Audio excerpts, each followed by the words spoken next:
देहाती कहानी में आपका स्वागत है। आज की कहानी आपको बहुत ही ज्ञानवर्धक देना जा रही है कि जो भाई भाई में की संपत्ति मार लेता है, भाई के साथ अन्याय करता है, उसके साथ भगवान क्या करता है। ध्यान से सुनिए दोस्तों। एक नगर में दो भाई रहते थे। दोनों भाई में बहुत ज़्यादा प्रेम था। आराम से अपना व्यापार करते थे। व्यापार करते करते दोस्तों कुछ समय बाद उनके पिता का स्वर्गवास हो गया। जब उनके पिता का स्वर्गवास हो गया दोस्तों, फिर भी उनका व्यापार जारी रहा। आपको बता दें, जो बड़ा भाई था जिसका नाम था हर्षित और छोटा भाई जिसका नाम था रजत। हर्षित और रजत की जोड़ी दोस्तों ऐसी जोड़ी थी जैसे राम और श्याम की जोड़ी है, ऐसे हर्षित और रजत की जोड़ी थी दोस्तों। हर्षित बड़ा था और रजत छोटा था। हर्षित बड़ा था, रजत छोटा था दोस्तों।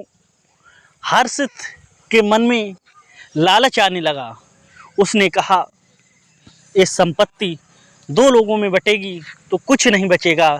इसलिए उसने अपने छोटे भैया रजत से कह दिया हर्षित ने कि जाओ भैया, आप इस समय तीर्थ यात्रा के लिए बसें जा रही हैं, मथुरा चारों धाम की यात्रा कर आओ, जाओ घूम आओ।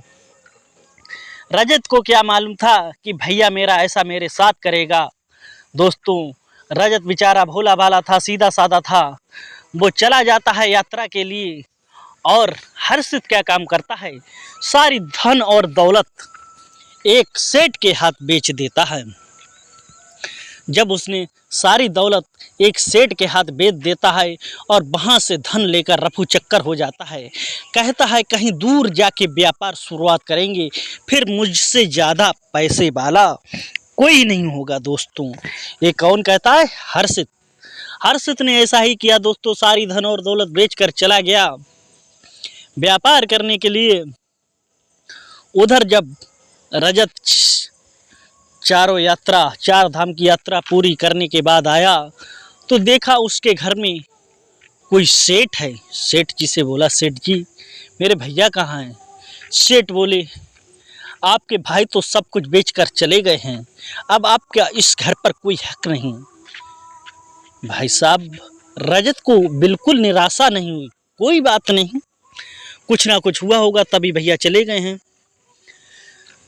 वो परेशान बिल्कुल नहीं हुआ क्योंकि वो अपने भैया को बहुत भरोसा करता था। लेकिन भैया ने उनके साथ क्या किया, अपने छोटे भाई के साथ क्या किया, अब क्या होता है सुरताओ ध्यान से सुनने की बात यह है। वो जाता है अपने घर से निकलकर, रास्ते में नदी बह रही थी। नदी उस समय नाव से पार की जाती थी। जब नदी वो नाव से पार करने लगा तो उसी समय आंधी आने लगा, तूफान आने लगा, नाव डगडगा रही थी। जब नाव डगडगा रही थी तो वो कूद गया और तैरने लगा। तैरते तैरते दोस्तों दूर दूर तक किनारा नहीं रहा। फिर वो अचानक जैसे बेहोश हो गया, सांसें चल रही थी। एक किनारे पर जा लट पहुंचा, वहीं पर सो गया, बेहोश हो गया। भगवान जाने अब क्या होता है श्रोताओं। उसे कुछ समय बाद होश आया तो देखता है वहाँ पर उसे दूर दूर तक उसे कोई नहीं दिखता है। दूर दूर तक कोई नहीं, चारों तरफ जंगल ही जंगल है। दोस्तों जब चारों तरफ उसे कोई नहीं दिखता है, फिर वो वहाँ से चलता है। थोड़ी दूर चलता है, चलते चलते देखता है कि एक वृक्ष के पास में 5 लोग हैं। भाई 5 लोग आपस में लड़ रहे हैं, तलवार से लड़ रहे हैं। खट खट खट खट की आवाज़ें आ रही हैं। उसने सोचा, रजत ने, यही कुछ होगा। भैया आपस में क्यों लड़ रहे हो? खरी आवाज़ में रजत ने कहा। उन 5 ने जवाब नहीं दिया। फिर से कहा, भैया क्यों लड़ रहे हो तुम? आपस में क्यों लड़ रहे हो, क्या बात है? तब 5 बोले, तुम्हें क्या मतलब है? तो उसने कहा मतलब नहीं है तो बता तो सकते हो सकता है मुझे बताओ, मैं आपका काम कर दूं। कहा चलो। रजत बोला, वो 5 बोले कि सुनो, आपका नाम रजत है? कहा हाँ रजत है। सुनो, मेरे पिताजी के पास में 2 ऐसी चीज़ें थीं, उनकी मृत्यु हो गई। उसके मारे झगड़ा हो रहा है हम पांचों लोगों में। उनके पास एक ऐसी चटाई है और एक ऐसी टोपी है। जो टोपी लगाकर चटाई पर बैठेगा वो उड़ जाएगा, जहाँ चाहे वहाँ पहुँच सकता है और टोपी लगा के आदर्श हो जाएगा। इसलिए वो कहता है टोपी हम लूँगा और वो कहता है चटाई हम लूँगा। अब पांचों लोगों में बंटवारा कैसे हो, क्योंकि पिता तो मेरे प्रिय थे, छोटा वाला कह रहा मेरे प्रिय थे। सारे लोगों में ऐसे विवाद हो रहा था। रजत ने कहा मुझे ये लग रहा है कि पांचों मूर्ख हैं, पागल हैं, इनमें बुद्धि नहीं है, बुद्धि नाम की कोई चीज नहीं है। रजत ने कहा पांचों से ऐसा करो टोपी और चटाई कहाँ रखी है। तब उन्होंने कहा रजत यहीं पर रखी है। कि रजत बोला पांचों से मैं आपको बताऊंगा, मेरी बात मानो, हम फैसला करूंगा। दोस्तों उसने कहा देखो मैं ये धनुष बाण चला रहा हूँ, जो मेरा ये बाण सबसे पहले उठा कर लाएगा समझो उसी को ये दोनों चीज़ें मिलेंगी। ये सुनकर पांचों बोले हाँ भाई एक बात तो बिल्कुल सही है, हम लोग क्यों लड़ रहे हैं, क्यों मर रहे हैं, क्यों ना रजत से ही फैसला करवा लिया जाए। अब भाई रजत ने जब धनुष बाण का तीर चलाया तो दोस्तों तीर गया बहुत दूर, तो पांचों भागने लगे। जब पांचों भागने लगे तीर को तुरंत रजत ने मौका पाया, चटाई बिछाई, चटाई पर बैठा, टोपी लगाई, अदृश्य हो गया और उड़ चला।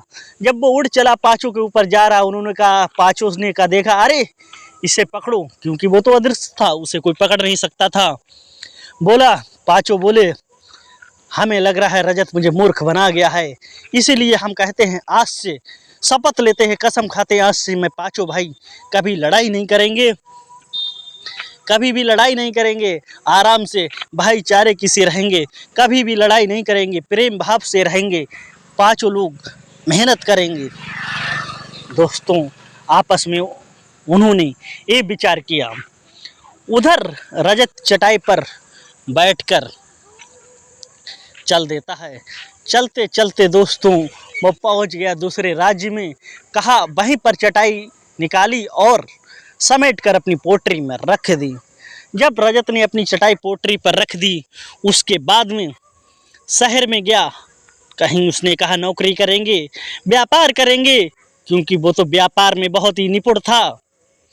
उधर क्या होता है दोस्तों, जगह जगह पर पोस्टर लगे थे। राजा की जो बेटी थी, जो राजकुमारी थी, वो रात में गायब हो जाया करती थी और सुबह बिस्तर पर आ जाया करती थी। इस बात का कोई भी पता नहीं लगा पाया, काफ़ी लोगों के सिर कट चुके थे। जब ये बात रजत ने सुनी, रजत ने ये बात सुनकर तुरंत राजा के दरबार में पहुंचता, राजा को प्रणाम करता है, कहता है राजन मैंने आपका सुना है कि आपकी बेटी का जो पता लगाएगा उसे मुंह मांगा इनाम दोगे आप और राज्यपाट आधा दोगे। राजन बोले हाँ बिल्कुल सही सुना है, अगर उन्होंने पता नहीं लगा पाया तो मैं उसकी गर्दन उड़ा लूँगा। कि ठीक है, रजत बोला ठीक है। दोस्तों रजत पहुंच जाता है राजकुमारी के महल में, जहां पर शयन कक्ष बना हुआ था। दोस्तों राजकुमारी अंदर सो रही है, बाहर उसने बिस्तर अपना लगा लिया और वो भी लेट गया। अब रात हो गई, देख रहा है दोस्तों कि वो अदृश्य होकर टोपी लगाकर पहुंचा, राजकुमारी सो रही है।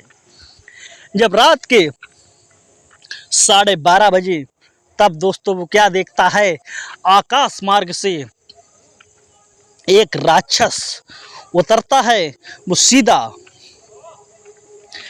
राजकुमारी के कक्ष में पहुंचता है। राजकुमारी से कहता है उठो जल्दी चलो, बहुत देर हो गई, बाहर कोई मुझे देख रहा है। अब भी उसने दोस्तों रजत ने टोपी लगाकर आदर्श कमरे में पहुंच गया। कहा ये नज़ारा है यहाँ का, ये राक्षस उठा के ले जाता है राजकुमारी को। दोस्तों जैसे ही उसने कहा राक्षस ने, दैत्य ने, कि राजकुमारी से जल्दी चलो, तुरंत रजत ने 2 चनकट मारे उस दैत्य के। अब दैत्य को तो वो दिखाई नहीं देता था, अदृश्य हो जाता था कि अरे ये क्या है, ये चलो छोड़ो, जिसने मारा कोई बात नहीं, अब तो मेरी पीठ पे बैठो। दैत्य ने उस राजकुमारी को अपनी पीठ पर बैठाला और पीछे से दोस्तों वो रजत भी बैठ गया। अब वो दैत्य कह रहा है आज वजन बहुत है मेरे शरीर में। राजकुमारी कह रही है हाँ मुझे तो लग रहा है, लेकिन मैं तो अकेले ही हूँ, वजन हो सकता है कुछ भी तुम्हें लग रहा होगा। अब दोस्तों उसने अपनी पीठ पर बैठा कर दत्त फिर से आकाश मार्ग पर उड़ चला। उड़ते उड़ते दोस्तों कहाँ पे पहुंचा, जहां पर समुंदर था। समुंदर के बीचा बीच में एक टापू था। टापू पर वो उतरा और दोस्तों टापू से थोड़ा आगे चला। क्या देखता है दोस्तों, वहां पर रजत अदृश्य था कि बहुत बड़ा एक महल बना है। महल से बहुत सारी दासियां आती हैं और उस राजकुमारी के लिए चप्पलें रखती हैं, सोने चांदी जड़ी हुई। जैसी वो पहनने के लिए बढ़ती है राजकुमारी, तुरंत रजत अदृश्य रूप में एक चप्पल उठाकर अपनी पोटली में रख देता है। जब वो पोटली में रख देता है दोस्तों रजत उस चप्पल को, अब दोस्तों ये चप्पल गायब होना आश्चर्य की बात थी। राजकुमारी बोली ये क्या बात है। दत्त बोला कोई बात नहीं, चलो अंदर ले जाओ। जब राजकुमारी को दोस्तों दासियां अंदर ले गईं, कौन था, जादूगर, महान जादूगर जो राजकुमारी को रोज बुलाता था। अब वो राजकुमारी से कह रहा है, जादूगर आज तुम बहुत लेट हो गई, कल अमावस्या है, कल मैं तुम्हारे साथ शादी करूंगा, जल्दी बताओ तुम मेरे साथ शादी करोगी या नहीं करोगी। राजकुमारी चुपचाप खड़ी थी दोस्तों, कोई जवाब नहीं दे रही थी। उसी समय दोस्तों रजत ने तुरंत जादूगर के 2 झापड़ मारे इधर से उधर। बोला ये कौन है, मुझे लग रहा है यहाँ पर कोई अदृश्य शक्ति है, मैं अभी मंत्रों से तुझे भस्म कर दूंगा, जल्दी से अपने असली रूप में आ जा। दोस्तों जादूगर ने कहा, लेकिन रजत पे कोई असर नहीं पड़ रहा था, रजत नहीं आ रहा था। जैसे जादूगर उस राजकुमारी को तो भूल गया, उधर शक्ति को देखने के लिए वो बार बार मंत्र का उच्चारण करने लगा। ओम भूर्भुवस्सुः स्वस्तिर्वरेण्यं भर्गो देवस्य धीमहि धियो यो प्रचोदयात्। अलग अलग आहुति देने लगा। उसी समय दोस्तों मौका पाकर रजत ने तलवार निकालकर उस जादूगर की गर्दन उड़ा दी। जैसे ही गर्दन उड़ाई दोस्तों, वो महल था, हवा महल था, वो हिलने लगा, हिलकर वो ऊपर उड़ने लगा। तुरंत रजत ने मौका पाकर अपनी चटाई निकाली, उस राजकुमारी को उस चटाई पर बिठालकर सीधे वो उड़ चला। आकाश मार्ग से उड़ते उड़ते उड़ते उड़ते दोस्तों वहीं आ गया जहां राजकुमारी का शयन कक्ष था। राजकुमारी थकी हुई थी, वहां पर सो जाती है और जहां पर बिस्तर लगा था रजत का, रजत वहां पर सो जाता है। सुबह दोस्तों उठकर सैनिक देखते हैं कि राजकुमारी रात में नहीं थी, ये व्यक्ति भी नहीं था। अब सुबह तो ये दोनों लोग आ गए। क्या बात है, मुझे इस बात को राजा से कहना चाहिए। राजा के पास गए दोस्तों, राजा ने कहा कि सैनिक राजा के पास गए, सैनिक ने कहा रात में दोनों गायब थे, सुबह दोनों फिर आ गए। राजा ने तुरंत हुक्म दिया कि जाओ उसे बुला के लाओ रजत को। जब रजत पहुंचा, महाराज की जय जयकार हो। महाराज ने कहा रजत तुमने पता निकाला। रजत बोला महाराज मैंने पता भी निकाल दिया, आज से तुम्हारी राजकुमारी कभी भी नहीं गायब होगी। कहा क्यों कि नहीं गायब होगी, कि सबूत दिखाइए, प्रमाण दिखाइए। तभी दोस्तों रजत ने वो चप्पल हीरा जवाहरात से जड़ी हुई थी वो दिखा दी। कहा देखिए महाराज ये चप्पल है, जड़ी हुई है, हीरा जवाहरात से है, आप अपनी लड़की को बुलाइए, अपनी राजकुमारी को बुलाइए, इस चप्पल को पहचानिए। दोस्तों राजकुमारी आई, राजकुमारी से पिताजी ने कहा बेटी देखो ये चप्पल आपने क्या देखी है। राजकुमारी बोली हाँ मैंने पिता ये चप्पल को पहनती थी, जब मैं वहाँ पर पहुँचती थी मुझे एक दैत्य रोज उठा कर ले जाता था और वहाँ पर मुझे ये चप्पल पहनने को दी जाती थी, लेकिन आज तो ये चप्पल एक वहाँ से गायब हो गई थी। यही सवाल था कि वो चप्पल किसने गायब की थी और जो महान जादूगर था उसने गर्दन काट दी थी। यही मेरे बात समझ में नहीं आ रही, महान जादूगर को वो मारने वाला कौन था दोस्तों, क्योंकि मुझे यही पता नहीं लग रहा है। ये बात सुनकर राजा ने कहा अपनी बेटी से बेटी तुमने मुझे बताया क्यों नहीं, तुम्हारे साथ इतना सब कुछ होता रहा। तभी रजत बोला कि महाराज बेटी एक महान जादूगर के चंगुल में थी, वो उसका माया जाल था, इसलिए वो सब कुछ भूल जाती थी। जब ये बात सुनी दोस्तों राजकुमारी को पता लगा कि रजत ने सब कुछ किया है। तुरंत राजकुमारी की जयमाल रजत के गले में डाल दी जाती है, रजत को उस राज्य का राजा बना दिया जाता है। रजत की जय जयकार होने लगी है सारे राज्य में दोस्तों। अब राजा बन गया रजत, रजत की जय जयकार होने लगी।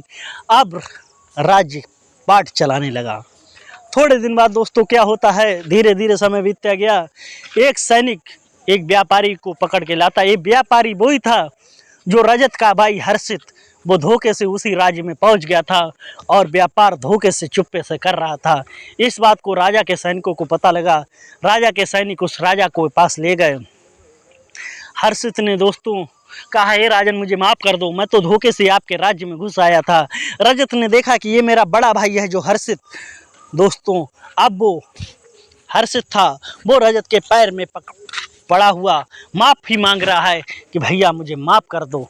दोस्तों अब वो रजत कह रहे, भैया कैसी बातें कर रहे हो, छोटे से माफ़ी नहीं मांगी जाती है। आपने जो कुछ करा वो अच्छे के लिए करा। अगर आप ये सब कुछ नहीं करते तो मैं राजा नहीं बन पाता, मैं राजा नहीं बन पाता। दोस्तों राजा बन गया था। जब रजत राजा बन गया, ऐसे ही दोस्तों रजत की जय जयकार होने लगी। दोनों भैया में खूब प्यार हो गया। अगर आपको ये छोटी सी मेरी वीडियो अच्छी लगी हो तो लाइक शेयर, चैनल को सब्सक्राइब जरूर करें। जय हिंद, वंदे मातरम।